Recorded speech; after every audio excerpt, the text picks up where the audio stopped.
काबुल में एकदम से पलट गया खेल। पाकिस्तान ने दागे गोले तो भारत ने भेजे जिंदगी के 16 टन। अफगानी बोले हिंदुस्तान जिंदाबाद। अमेरिका के अभेद्य किले बगराम एयरबेस को लेकर तालिबान का सिग्नल, एक फैसले से कांप उठा चीन।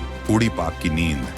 चाबहार के महारूट से भारत का मास्टर स्ट्रोक। भारत ने बिना गोली चलाए पाकिस्तान को उसी के बिछाए जाल में फंसाया।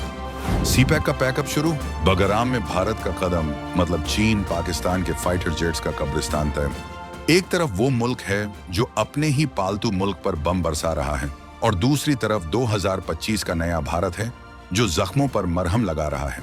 एक तरफ वो पुराना आका है जो अफगानिस्तान की बर्बादी का सामान भेज रहा है और दूसरी तरफ वो नया हमदर्द है जो 16 टन जिंदगी का तोहफा भेज रहा है। काबुल की धरती पर इस वक्त जो हो रहा है वो कोई मामूली घटना नहीं है।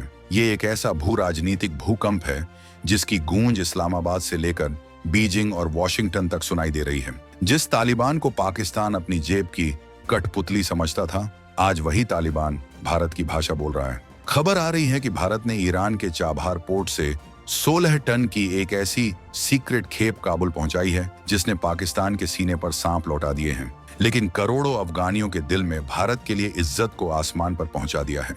ये सिर्फ मदद नहीं है, ये भारत का वो चाणक्य अस्त्र है जिसने एक झटके में पाकिस्तान के 40 साल के इन्वेस्टमेंट को जीरो कर दिया है। आखिर क्या था भारत के भेजे गए उन 16 टनों में जिसने तालिबान का दिल जीत लिया? पाकिस्तान को इतनी मिर्ची क्यों लग रही है? और क्या ये सच है कि दुनिया का सबसे खतरनाक बगराम एयरबेस अब भारत के हवाले होने वाला है? हम आपको बताएंगे इस धमाकेदार खबर की पूरी कहानी, तो बने रहिएगा वीडियो पर और इस संबंध में आपके जो भी विचार हों कमेंट में लिखकर जरूर बताइएगा। तो चलिए इस पूरे ग्रेट गेम को परत दर परत खोलते हैं कि आखिर भारत ने ऐसा कौन सा मास्टर स्ट्रोक चल दिया है जिसने पाकिस्तान को उसी के घर में मात दे दी है। ये कहानी सिर्फ 16 टन सामान की नहीं है, ये कहानी है भारत की उस सॉफ्ट पावर डिप्लोमेसी की जिसने खूंखार समझे जाने वाले तालिबान को भी दोस्त बनने पर मजबूर कर दिया है। हुआ ये है कि भारत ने अफगानिस्तान के लोगों के लिए मानवीय सहायता की एक विशाल खेप भेजी है। ये 16 टन हाई क्वालिटी दवाइयां और मेडिकल किट हैं। ये वो जीवन रक्षक दवाएं हैं जो अफगानिस्तान में कहर बरपा रही मलेरिया, डेंगू और लीशमैनियासिस जैसी जानलेवा बीमारियों से लड़ने के लिए रामबाण है। जरा सोचिए, वो देश जो दशकों से जंग, भुखमरी और तबाही झेल रहा है, जहां का हेल्थ सिस्टम पूरी तरह बैठ चुका है, उसके लिए ये 16 टन संजीवनी से कम नहीं है। ये मदद सीधे तालिबान सरकार के स्वास्थ्य मंत्रालय को दी गई है। और सबसे बड़ी चोट पाकिस्तान को कहां लगी? ये पूरी खेप ईरान के चाबहार बंदरगाह के रास्ते भेजी गई। वही चाबहार जिसे भारत ने पाकिस्तान के ग्वादर पोर्ट को ठेंगा दिखाने और पाकिस्तान को बाईपास करने के लिए ही तैयार किया था। ये भारत का पाकिस्तान को खुला संदेश है, तुम जमीन से रास्ते बंद करोगे तो हम समंदर चीर कर अपने दोस्तों तक पहुंचेंगे। ये नए भारत की जिद है। अब जरा सिक्के का दूसरा घिनौना पहलू देखिए। जिस वक्त भारत काबुल में जिंदगी बांट रहा था, ठीक उसी वक्त पाकिस्तान क्या कर रहा था? पाकिस्तान की कायर एयरफोर्स अफगानिस्तान की सीमा में घुसकर खैबर पख्तूनख्वा में बेगुनाह अफगानियों पर बम बरसा रही थी, हवाई हमले कर रही थी और तो और लाखों अफगान शरणार्थियों को जो अपनी जान बचाकर दशकों से पाकिस्तान में रह रहे थे, उन्हें इस कड़ाके की ठंड में उनके बच्चों समेत धक्के मारकर वापस अफगानिस्तान में मरने के लिए भेज दिया। ये है पाकिस्तान का असली वहशी चेहरा। एक तरफ भारत है जो हर मुसीबत में, चाहे वो भूकंप हो या बीमारी, सबसे पहले मदद का हाथ बढ़ाता है, और दूसरी तरफ पाकिस्तान है जो खुद को इस्लामिक भाई कहता है लेकिन हमेशा पीठ में खंजर ही घोंपता है। अब फैसला काबुल की आवाम को करना था कि उनका सच्चा हमदर्द कौन है और असली दुश्मन कौन। भारत के इस एक कदम ने, इस दवा डिप्लोमेसी ने जनरल असीम मुनीर के सारे प्लान को खाक में मिला दिया है। पाकिस्तान का सपना था कि तालिबान के जरिए वो काबुल पर राज करेगा, लेकिन भारत ने दिखा दिया कि राज दहशत से नहीं, सेवा से किया जाता है। ये है 2025 के भारत की ताकत। अब आते हैं उस सवाल पर जिसने दुनिया के बड़े बड़े एक्सपर्ट्स का भेजा फ्राई कर दिया है। सवाल ये कि जो तालिबान कल तक भारत को काफिर कहता था, जो कश्मीर पर जहर उगलता था, वो आज अचानक भारत का गुणगान कैसे करने लगा? इस महा यूटर्न के पीछे की कहानी है भारत का एक टॉप सीक्रेट मिशन जिसे कुछ एक्सपर्ट ऑपरेशन सिंदूर का नाम दे रहे हैं। याद कीजिए 2021 जब तालिबान ने काबुल पर कब्जा किया। दुनिया का सबसे ताकतवर देश अमेरिका अपने खरबों डॉलर के हथियार छोड़कर दुम दबाकर भाग गया। सारे देशों ने अपने दूतावास बंद कर दिए, लेकिन भारत डटा रहा। भारत ने काबुल से अपना दूतावास बंद नहीं किया, बल्कि वहां एक टेक्निकल टीम को बनाए रखा। ये सिर्फ एक टीम नहीं थी, ये भारत का वो खुफिया अड्डा था जहां से भारत के चाणक्य तालिबान की हर हरकत पर नजर रखे हुए थे। पर्दे के पीछे भारत के डिप्लोमैट्स ने वो खेल खेला जो CIA और ISI दोनों नहीं समझ पाई। उन्होंने तालिबान के उस राष्ट्रवादी धड़े से सीधा संपर्क साधा जो पाकिस्तान को अपना आका नहीं बल्कि दुश्मन मानता था। ये वो धड़ा था जो समझ चुका था कि पाकिस्तान उनका सिर्फ इस्तेमाल कर रहा है।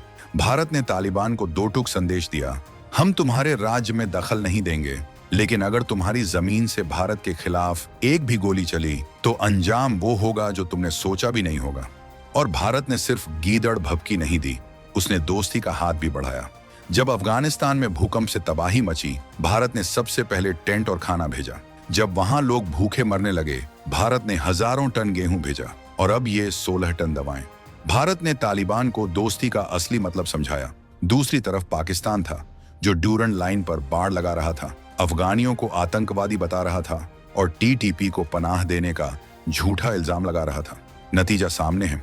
आज तालिबान का भारत समर्थक धड़ा हावी है। आज वही तालिबान पाकिस्तान के लिए भस्मासुर बन गया है। तालिबान ने ड्यूरंड लाइन को मानने से इनकार कर दिया है। TTP के लड़ाकों को खुली छूट दे दी है, जो हर रोज पाकिस्तानी फौजियों को चुन चुन कर ठोक रहे हैं। ये वो कूटनीतिक सिंदूर है जिसने तालिबान को पाकिस्तान से तलाक दिलाकर भारत का हमसफर बना दिया है। ये है दिमागी जंग जिसे भारत ने बिना 1 रुपया खर्च किए जीत लिया है। तालिबान का ये बदला हुआ मिजाज सिर्फ पाकिस्तान के लिए ही सिरदर्द नहीं है। काबुल से जो सिग्नल आ रहे हैं, उसने चीन और अमेरिका दोनों के माथे पर पसीना ला दिया है। और इस कहानी का सबसे बड़ा ट्विस्ट है बगराम एयरबेस। ये कोई मामूली एयरबेस नहीं है, ये वो अभेद्य किला है जिसे अमेरिका और नाटो ने 20 साल तक अफगानिस्तान में अपने मेन हेडक्वार्टर के तौर पर इस्तेमाल किया। खरबों डॉलर बहाकर यहाँ दुनिया के सबसे एडवांस रडार, सैटेलाइट सिस्टम और ऐसे बंकर बनाए गए जहां एटम बम का भी असर न हो। ये वो आंख है जहां से बैठकर पूरे सेंट्रल एशिया, पाकिस्तान और चीन के शिनजियांग पर नजर रखी जा सकती है। 2021 में जब अमेरिकी फौजी भागे तो वो इसे वीरान छोड़ गए। चीन इस बेस को हथियाने के लिए लार टपका रहा था। पाकिस्तान पूरी लॉबिंग कर रहा था कि बगराम चीन को मिल जाए ताकि वो मिलकर भारत के खिलाफ साजिश रच सकें, लेकिन तालिबान ने चीन को ठेंगा दिखा दिया। और अब जो खुफिया रिपोर्टें आ रही हैं वो ये हैं कि तालिबान ये बेस ऑपरेट करने के लिए भारत को ऑफर कर सकता है। जरा सोचिए, अगर ये डील पक्की हो गई तो क्या होगा। भारत जो पहले से ही चाबहार के जरिए ईरान में बैठा है, अगर वो बगराम में भी पहुंच गया तो पाकिस्तान भारत के 2 जबड़ों के बीच सैंडविच बन जाएगा। वो CPEC यानी चीन पाकिस्तान इकोनॉमिक कॉरिडोर जो पाकिस्तान के कब्जे वाले कश्मीर POK से गुजरता है, वो सीधा हमारी मिसाइलों की नोक पर होगा।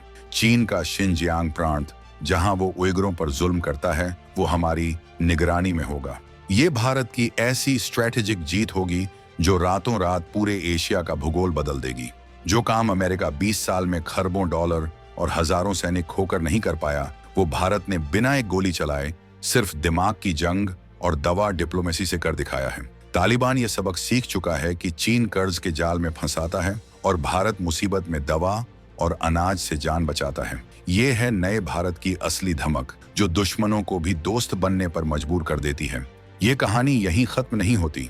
भारत ने जो 16 टन दवाएं भेजी हैं, वो तो सिर्फ ट्रेलर है, असली फिल्म तो अभी बाकी है। ये दवा डिप्लोमेसी भारत के उस महाअभियान का हिस्सा है जिसके तहत भारत सेंट्रल एशिया का नया किंग बनने की तैयारी कर रहा है। चाबहार बंदरगाह इस अभियान का महाद्वार बन चुका है। भारत ने सिर्फ दवाएं ही नहीं, इससे पहले भूकंप पीड़ितों के लिए टेंट, कंबल, वाटर प्यूरिफायर, सोलर लैंप और हजारों टन गेहूं और चावल भी भेजा है। ये सब कुछ चाबहार के रास्ते गया है। ये पाकिस्तान के ग्वादर पोर्ट के ताबूत में आखिरी कील है। पाकिस्तान ने सोचा था कि वो भारत को अफगानिस्तान से काट देगा, लेकिन भारत ने समंदर का वो रास्ता खोल दिया जिसने पाकिस्तान को ही अलग थलग कर दिया है। आज अफगानिस्तान का पूरा व्यापार भारत के साथ चाबहार के जरिए फल फूल रहा है। भारत अब सिर्फ एक पड़ोसी नहीं बल्कि अफगानिस्तान में हीरो और रीजनल बाहुबली बनकर उभर रहा है। जनरल असीम मुनीर रावलपिंडी में बैठकर अपना सिर पीट रहे होंगे। उन्होंने जिस सांप, तालिबान को भारत को डसने के लिए पाला था, आज वही सांप पलटकर अपने मालिक को ही डस रहा है। ये है नए भारत की चाणक्य नीति। आपको क्या लगता है, क्या भारत को बगराम एयरबेस का ऑफर स्वीकार कर लेना चाहिए? और क्या भारत की ये दवा डिप्लोमेसी पाकिस्तान को पूरी तरह घुटनों पर ला देगी? कमेंट में अपनी राष्ट्रवादी राय जरूर दीजिएगा।